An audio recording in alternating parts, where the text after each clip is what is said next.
नमस्कार विद्यार्थी मित्रांनो, ऑनलाईन तासिकेमध्ये सर्वांचे स्वागत. तर आपण आज इयत्ता 8वी विषय भूगोल त्यामधील दुसरं प्रकरण अभ्यासत आहोत. त्या प्रकरणाचं नाव आहे पृथ्वीचे अंतरंग. पृथ्वीचे अंतरंग पाहत असताना आपण पहिल्यांदी दुधावरील प्रयोग पाहिलेला आहे.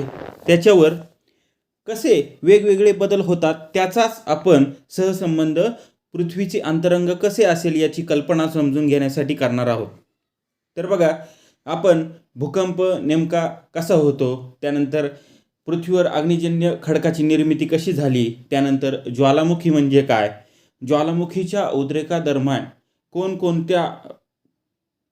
कोणकोणते पदार्थ बाहेर पडतात, त्यानंतर हे पदार्थ कोणकोणत्या स्वरूपात असतात आणि हे पदार्थ थंड असतात की उष्ण असतात, अशा वेगवेगळ्या प्रश्नांवर आपण चर्चा मागच्या लेक्चरमध्ये केलेली आहे. याच्यामधूनच आपल्याला समजलेलं आहे की सुरुवातीच्या काळामध्ये पृथ्वी ही खूप उष्ण स्वरूपात होती आणि वेगवेगळे वायू त्याच्या भोवताली होते. त्यानंतर ती हळूहळू थंड होत गेली. म्हणजे बघा, ज्वालामुखीचा उद्रेक झाल्यानंतर जो लावारस बाहेर येतो आणि तो कसा हळूवार थंड झाल्यानंतर अग्निजन्य खडकामध्ये त्याचं रूपांतरच होतं. म्हणूनच आपल्याला सांगता येईल की आपली जमीन, आपला जो पृष्ठभाग आहे तो कठीण स्वरूपाचा आपल्याला पाहायला मिळतो. म्हणजेच आपण ह्या सगळ्या गोष्टींवर त्या ठिकाणी मागच्या लेक्चरमध्ये चर्चा केलेली आहे. आणि बघा, आपण हा एक प्रयोग बघितलेला आहे. दूध तापवत ठेवलेला आहे आणि तापवल्यानंतर त्याला उष्णता दिल्यानंतर दुधावर कोणकोणते प्रभाव दिसून येतात, म्हणजे कोणकोणते बदल झालेला दिसून येतो, याच्यावर आपण मागच्या लेक्चरमध्ये चर्चा केलेली आहे. तर आता बघा, आपल्याला पुढील भागाकडे वळायचं आहे. आता बघा, याच्यामध्ये तुम्हाला चित्र दिसतंय पृथ्वीचे अंतरंगाची रचना. हा पॉईंट आपल्याला आता अभ्यासाचा आहे आणि याच्यावरूनच आपल्याला बघा पृथ्वीच्या अंतरंगाची रचना दाखवणारी प्रतिमा तुम्हाला इथे दिसतीये. तर बघा, या प्रतिमेमध्ये तुम्हाला काय दिसतंय, तर आपल्याला बघा दिसतंय पहिल्यांदा बघा थोडा भगव्या स्वरूपाचा भाग दिसतोय, त्याला आपण अंतर्गाभा म्हणू शकतो. त्यानंतर त्याच्या खाली आपल्याला बाह्य गाभा दिसतोय, त्याच्यानंतर त्याच्या खाली प्रावरण दिसतंय आणि त्याच्यानंतर शेवटचा भाग म्हणजेच भूकवच, त्यालाच आपल्याला कंसामध्ये म्हणता येईल खंडीय कवच व महासागरीय कवच हे दिसतंय.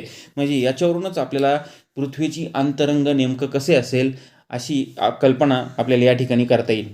म्हणजे तुम्हाला माहीत असेल की आपल्या पृथ्वीची निर्मिती ही 460 वर्षांपूर्वी सुद्धा झालेली आहे आणि प्रारंभिक अवस्थेत मी मागाशीच तुम्हाला सांगितलं की आपली पृथ्वी ही वायुरूप स्वरूपात होती.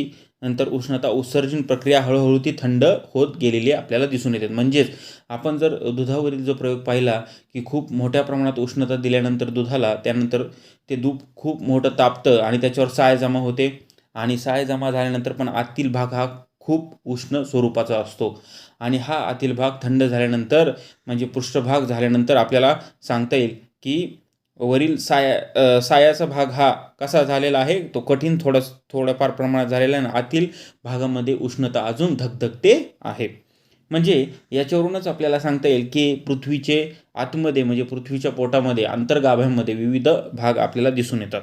म्हणजे वरूनच आपण बघायचं करून पाहायचं आहे. आपण बघा, तुम्हाला एक आकृती दिसतीये पेज नंबर 11वरची. बघा, ही तुम्हाला दिसते. हे काय आहे नेमकं, म्हणजे आपल्याला जर पृथ्वी आपण बाहेरून जर पाहिली, पण आपल्याला पृथ्वीच्या आतमध्ये डोकावून पाहायचं आहे, म्हणजे पृथ्वीचं अंतरंग नेमकं कसं आहे. म्हणजे याच्यावरूनच आपल्याला हे सांगता येईल की आपण जे वेगवेगळे आता भाग बघितलेले आहेत, अंतर्गाभा असेल, बाह्य गाभा असेल, त्यानंतर प्रावरण असेल, भूकवच, हे सगळे भाग आता आपल्याला या ठिकाणी जोडायचे आहेत. म्हणजे आपल्याला 1 ते 14 अशी वेगवेगळी कृती त्या ठिकाणी करायची आहे. म्हणजे सुरुवातीला आपल्याला काय करावं लागेल, तर बघा 2-2 विद्यार्थ्यांच्या गटामध्ये हा प्रयोग तुम्हाला अगदी सोप्या कृतीमध्ये तो करता येईल. पण आपल्याला सुरुवातीला काही साहित्य जमा करावं लागेल. बघा, कोणकोणते साहित्य आहे ते बघा. लाल, पिवळा व निळा असे रंगांचे मातीचे गोळे घ्या. सुरुवातीला आपण गोळे घ्यायचे आहेत मातीचे. ते आपल्याला कुठे मिळणार आहेत, तर ते आपल्याला बाजारातून मिळू शकतात. ते गोळे जमा केल्यानंतर आपल्याला काय करायचं आहे बघा, लाल रंगाचा गोळा थोडा मोठा असावा. म्हणजे लाल रंगाचा गोळा घ्यायचा आहे आणि तो थोडा मोठा करायचा आहे. त्यानंतर पिवळ्या रंगाचा गोळा लाटून घ्या. तो लाटायचा आहे. आपण पोळी जशी लाटतो पोळपट लाटण्यावर तसं तो व्यवस्थित लाटून घ्यायचा आहे, तयार करायचा आहे. तो तयार झालेल्या पोळीमध्ये ज्याप्रमाणे पुरणपोळी करताना बघा, घरी आपण स्वयंपाक करत असताना आई काय करते, पुरणपोळ्या करत असते. पण ती पुरणपोळ्या कशी करते आई, तर आधी पोळी करते आणि त्याच्यामध्ये काय करते, ती पुरण भरते. तीच कृती आपल्याला याच्यामध्ये करायची आहे. 9 नंबरच्या आकृतीमध्ये आपल्याला ती दिसत आहे. बघा तुम्हाला इथं ती दिसते. म्हणजे आज सुरुवातीला आपण काय केलेलं आहे, ती पोळी बनवलेली आहे आणि पोळी बनवल्यानंतर तो जो पिवळा जो भाग आहे तो त्याच्यामध्ये भरलेला आहे. म्हणजे थोडक्यात पोळीमध्ये पुरण आपण भरलेलं आहे. बघा, तो आकार तयार झाल्यानंतर आता पुढची कृती काय करायची, आता निळ्या रंगाचा गोळा वरील प्रमाणे लाटून घ्यायचा आहे. म्हणजे तीच कृती आपल्याला परत या ठिकाणी करायची आहे. आता निळ्या रंगाचा गोळा लाटून घेतल्यानंतर या पोळीमध्ये पिवळ्या रंगाचा गोळा भरून, म्हणजे आपण या ठिकाणी पाहू शकतो की पिवळ्या रंगाचा गोळा हा निळ्या लाटलेल्या ती जी पोळी आहे त्याच्यामध्ये तो भरायचा आहे. म्हणजेच आपल्याला काय सांगता येईल, तो एक काय तयार होईल, घनगोल स्वरूपात असा तो तयार होईल. म्हणजेच पृथ्वीगोलाप्रमाणेच या घनगोलावर, म्हणजे पृथ्वीगोलाप्रमाणेच या घनगोलावर पिवळ्या रंगाने वेगवेगळे खंड दाखवा. म्हणजे आपण जे महाकाय अशी जग पाहत असतो नकाशावर, तेच आपल्याला खंड, वेगवेगळे जे खंड आहेत तेच आपल्याला इथं दाखवायचे आहेत. पृथ्वीवर गोल स्वरूपात या ठिकाणी ते दाखवायचे आहेत. म्हणून आता तुमचा मातीचा पृथ्वीगोल तयार झालेला असेल आणि शेवटी आकृतीमध्ये आपण हे वेगवेगळे खंड दाखवल्यानंतर पृथ्वीगोल तयार झालेला असेल. बघा, पृथ्वीचे अंतरंग पाहण्यासाठी मातीचा घनगोल बरोबर मधून अर्धा कापायचा आहे. म्हणजे या शेवटच्या आकृतीमध्ये तुम्हाला दिसते 14 नंबरची कृती बघा, त्याच्यामध्ये तुम्हाला दिसतंय तो जो आपण तयार केलेला मातीचा गोळा आहे त्याच्यामध्ये विविध आपण भाग भरलेले आहेत आणि शेवटचा भाग आपल्याला कसा दिसतोय, तर निळ्या स्वरूपात आपल्याला दिसतोय. पण आपण त्याच्याबरोबर मधोमध कापल्यानंतर आपल्याला काय दिसतंय की आतमध्ये तुम्हाला पृथ्वीच्या अंतरंगाप्रमाणे विविध थर जमा झालेले दिसतील आणि या थरांना नावे देण्याचा प्रयत्न आपण या ठिकाणी करायचा. म्हणजे तुम्हाला या ठिकाणी सांगता येईल की पृष्ठभागाकडून गाभ्याकडे होणाऱ्या बदलात प्रामुख्याने त्याच्यामध्ये बघा पृष्ठभाग जो आहे आणि त्या पृष्ठभागापासून म्हणजे आपला जमिनीचा जो भाग आहे त्याच्यात खाली जायचं आहे. म्हणजे आपल्या जमिनीपासून कुठं जायचं आहे, अंतर्गाभ्यामध्ये जायचं आहे. आणि त्याच्यात होणारा प्रामुख्याने बदल आपल्याला सांगता येईल, तापमान असेल की घनता यांचा समावेश होतो. आणि या 2 घटकांमधील बदलांच्या अनुषंगाने पृथ्वीच्या अंतरंगाची पुढील भाग झालेले दिसून येतात. बघा, तुम्हाला ही आकृती दिसते आणि ह्या प्रतिकृतीमध्ये आपल्याला पृथ्वीचे अंतरंगाचे विविध भाग झालेले दिसतात. सुरुवातीला 3 भाग, मूळ भाग आपल्याला दिसतात, भूकवच, प्रावरण आणि गाभा. त्याच्यानंतर भूकवचाच्या जर आपण 2 भागांकडे बघितलं तर आपल्याला खंडीय कवच व महासागरीय कवचांची निर्मिती झालेली दिसते. त्यानंतर प्रावरणामध्ये उपभाग जे आहेत त्याला आपण उच्च प्रावरण किंवा निम्न प्रावरण असे सुद्धा म्हणू शकतो. आणि शेवटचा प्रकार जो आहे, विभाग आहे गाभा, त्याला आपण बाह्य गाभा किंवा अंतर्गाभा सुद्धा आपण म्हणू शकतो. तर चला तर मग आपण पहिल्या भागाकडे वळूया. बघा, भूकवच. भूकवच म्हणजे नेमकं काय?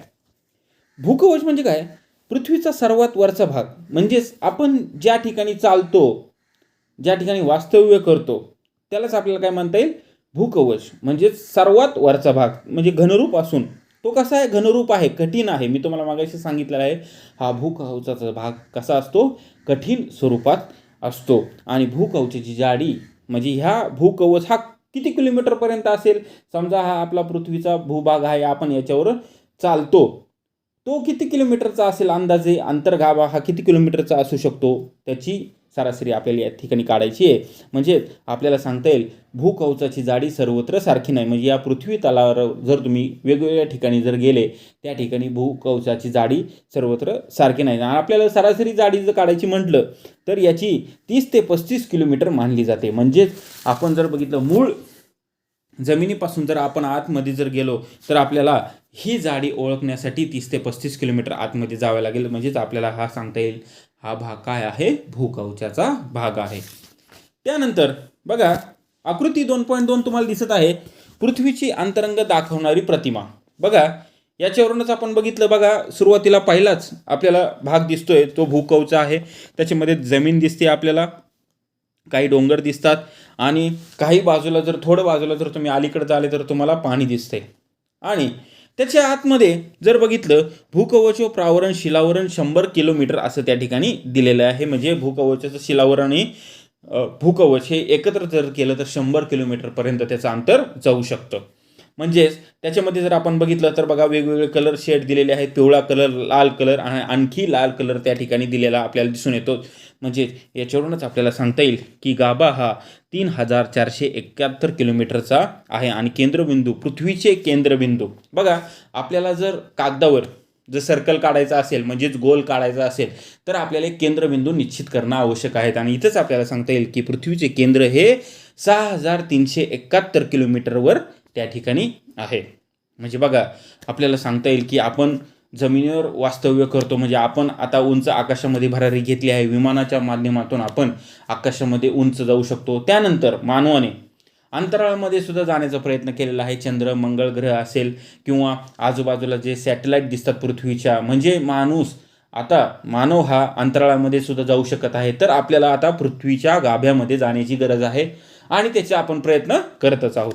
पण जर पृथ्वीच्या अंतर्गाभ्यामध्ये जर आपल्याला जायचं असेल तर आपल्याला जावं लागेल 6371 किलोमीटरपर्यंत. आपल्याला त्या ठिकाणी प्रवास पृथ्वीच्या अंतर्गाभ्यापर्यंतच करावा लागेल. म्हणजे ह्या आकृतीवरूनच आपल्याला आपण पाहिलेली जे सर्व विभाग आहेत, भूकवच, प्रावरण आणि गाभा, याची माहिती आपल्याला व्यवस्थित याच्यावरून लक्षात येईल की पृथ्वीचे मुख्य जे केंद्र आहे ते किती आतमध्ये आहे याची आपल्याला कल्पना या आकृतीवरूनच करता येईल. बघा, त्यानंतर भूकवचाची खंडाखालील जाडी 16 ते 45 किमीच्या दरम्यान आहे. त्याच्यामध्ये खाली जर आपण अजून गेलो तर 16 ते 45 किलोमीटरचं प्रावरणाची जाडी म्हणजेच भूकवचाची खंडाची जाडी आपल्याला सांगता येईल. भूकवचाची ही जाडी पर्वत श्रेणीखाली 40 किमीपेक्षा जास्त असते. म्हणजे आपण बघा या ठिकाणी पाहू शकतो या आकृतीमध्ये, जर पर्वताच्या खाली जर याची श्रेणी जर सांगायचं झालं तर 40 किलोमीटरपेक्षा जास्त असते. आणि दुसऱ्या बाजूला आपल्याला दिसतंय पाणी म्हणजे सागर आपल्याला दिसतोय आणि सागराच्या खाली याची जाडी असते 10 किलोमीटर अशी जाडी त्या ठिकाणी आढळते.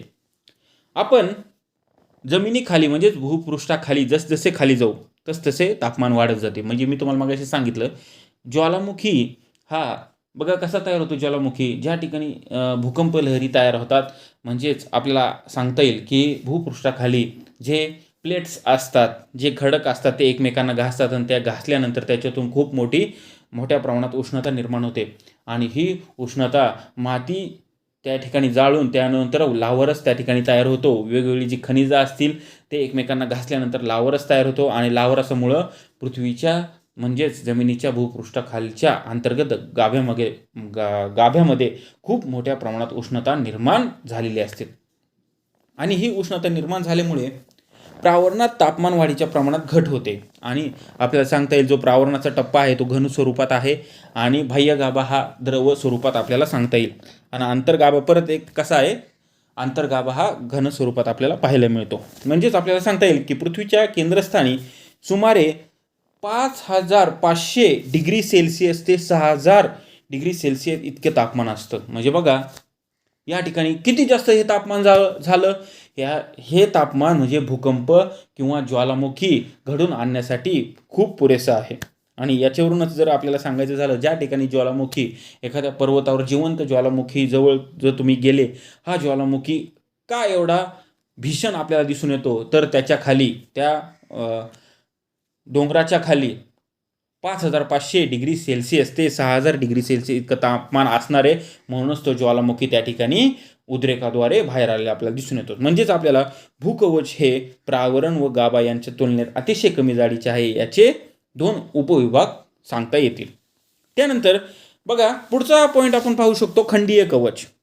बघा खंडीय कवच म्हणजे काय, भूखंड हा प्रामुख्याने, आता बघा याच्यामध्ये वेगवेगळे मूलद्रव्य आपल्याला या ठिकाणी लक्षात ठेवायचे. त्याच्यामध्ये बघा कोणते मूलद्रव्य आहेत, सिलिका व ॲल्युमिनियम या मूलद्रव्यांनी बनलेले आहेत. आणि या मूलद्रव्यांच्या अधिक्यामुळे आणि या थराला पूर्वी सियाल असं म्हणतात. म्हणजेच आपल्याला सांगता येईल खंडीय कवचाला सियाल सुद्धा म्हटलं गेलेलं आहे.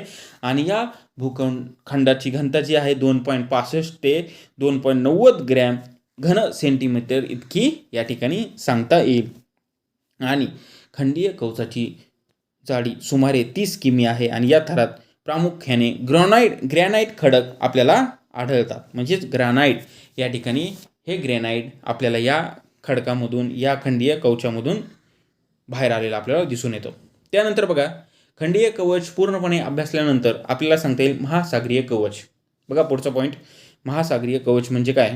ह्याच्यामध्ये हा भूकवचाचा दुसरा थर आहे. भूकवचाचं जर आपल्याला स्पष्टीकरण व्यवस्थित सांगायचं म्हटलं तर दुसरा थर आपल्याला सांगता येईल. याच्यामध्ये पण त्याचप्रमाणे सिलिका मॅग्नेशियम यांच्या संयोगाने बनलेला हा थर आहे.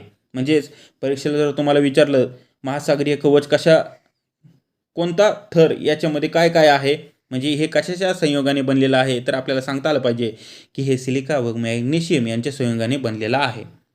म्हणजेच याला पूर्वी सायमा असे नाव देण्यात आलेले होते. त्याला नाव काय देण्यात आले होते पूर्वी, तर सायमा. आणि या थराची सरासरी जाडी ते 7 ते 10 किमी इतकी त्या ठिकाणी सांगण्यात आलेली आहे. आणि महासागरीय कवचाची घनता जर आपल्याला सांगायचं म्हटलं तर 2.9 ग्रॅम घन सेंटीमीटर ते 3.3 ग्रॅम घन सेंटीमीटर इतकी आहे. आणि या थरात प्रामुख्याने बेसॉल्ट व गॅब्रो हे खडक आढळतात. गॅब्रो हे खडक त्या ठिकाणी आढळून येतात. बघा पहिल्या खंडीय कवचामध्ये आपल्याला ग्रॅनाइट सापडलेलं होतं आणि महासागरीय कवचामध्ये आपल्याला बेसॉल्ट हा खडक आहे आणि गॅब्रो हा खडक या ठिकाणी आढळून येतो. बघा हे तुम्हाला नेहमी लक्षात ठेवायचं आहे. तुम्हाला दिसतंय स्क्रीनवर बघा, पृथ्वीच्या अंतरंगातील विविध थरांमधील मूलद्रव्य कोणती आहेत. या ठिकाणी बघा किमी घनता आणि जास्त याचा त्या ठिकाणी बघा बाण तुम्हाला दिलेला आहे, तो कसा खाली आलेला आपल्याला दिसून येतो. त्याच्यामध्ये प्रामुख्याने सिलिका, त्याला SI सुद्धा म्हटलं जातं, ॲल्युमिनियमला AL म्हटलं जातं, सिलिका SI, त्यानंतर परत मॅग्नेशियम Mg, निकेल Ni आणि आयर्न Fe अशी मूलद्रव्ये या ठिकाणी पृथ्वीच्या अंतरंगामध्ये वेगवेगळ्या थरांमध्ये डिवायडेशनमधून हे सापडलेले आहेत.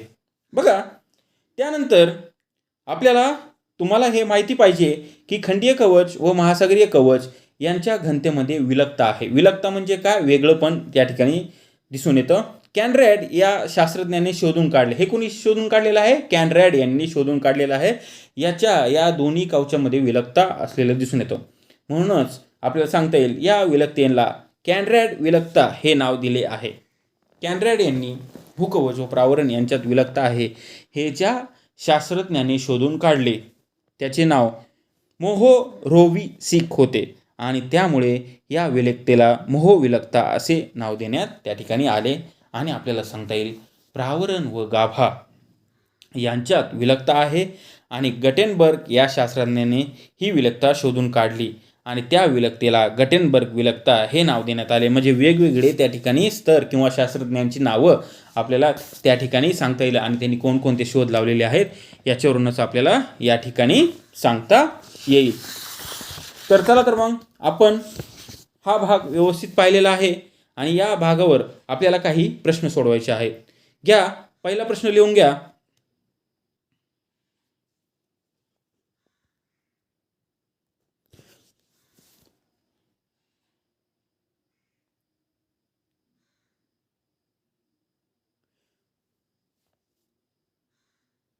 पहिला प्रश्न, भूकवचाची जाडी सरासरी किती आहे. भूकवचाची जाडी सरासरी किती आहे.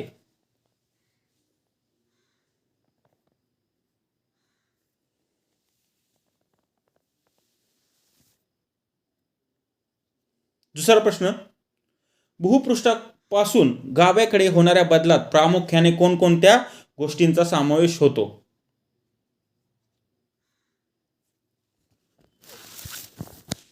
आणि तिसरा प्रश्न घ्या,